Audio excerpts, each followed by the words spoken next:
कर तेरा नाम प्रभु, करते हैं हम शुरू आज का काम प्रभु। सुबह सवेरे लेकर तेरा नाम प्रभु, करते हैं हम शुरू आज का काम प्रभु, करते हैं हम शुरू आज का काम प्रभु।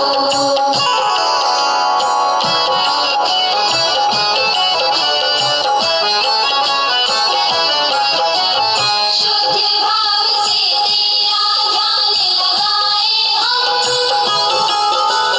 विद्या का वरदान तुम्हीं से पाए हम। Good morning my all dear student. प्यारे बच्चों, आज हम क्लास 11th फिजिक्स में पढ़ने वाले हैं बिमी विश्लेषण एवं इसके अनुप्रयोग।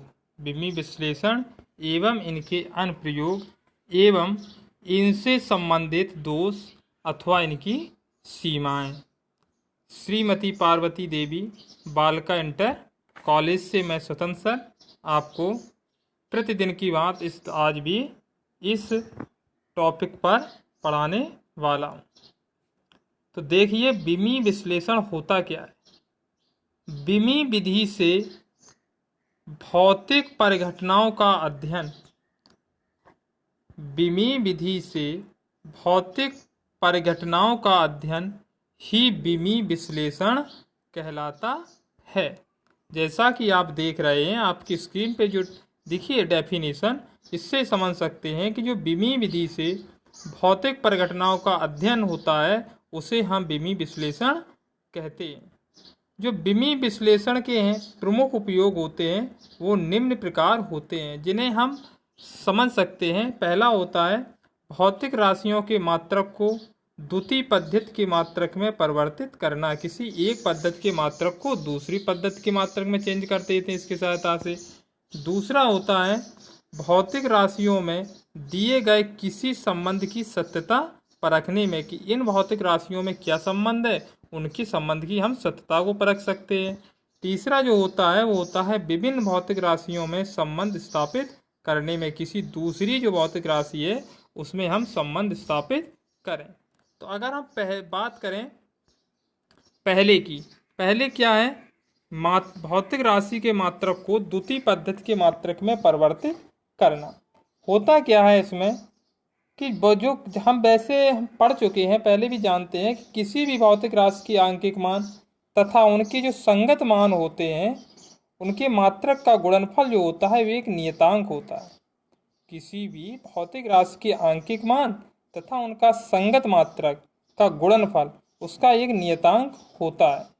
अतः हम किसी अगर भौतिक राशि के आंकिक मान दो अलग अलग मात्रक पद्धतियों के अनुसार पढ़ें तो उनमें जो अंतर होता है, मान लीजिए पहली मात्रक पद्धति की हम मान लें कि n1 व n2 है, पहले की हमने मान लिया n1 व n2 है, तथा अगर हम उसके मात्रक की मान लें तो वो मान लिया हमने u1 और u2 है। फिर समझ लें एक बार, माना कि पहले के जो मात्रक हैं वो क्या कौन से हैं, n1 और n2 जो दो आंकिक मान हैं, दूसरे के जो मात्रक हैं वो u1 और u2 हैं। तो इनके बीच जो संबंध होगा वो संबंध होगा, अगर हम q मान के चलें, कोई q एक हमने भौतिक राशि मान ली, अगर इसको मान के चलें तो ये बनेगा आपका n1 u1 और बराबर n2 और u2। तो ये इस प्रकार हम पहले समझ सकते हैं कि एक बार फिर देख लें कि अगर कोई q भौतिक राशि मान ली हमने, q भौतिक राशि है तथा इनके दो आंकिक मान जो अलग अलग मात्रक पद्धतियों के अनुसार n1 n2 हों तथा उनके मात्रक u1 और u2 हों, तो इनमें जो संबंध बनेगा n1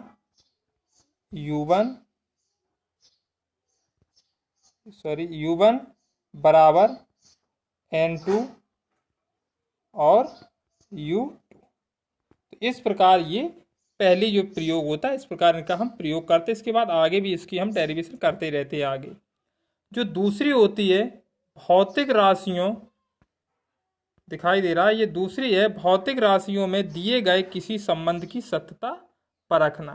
तो इसमें क्या होता है कि किसी भी समीकरण की सत्यता को जांचने के लिए विमीय समघातता के सिद्धांत का प्रयोग किया जाता है।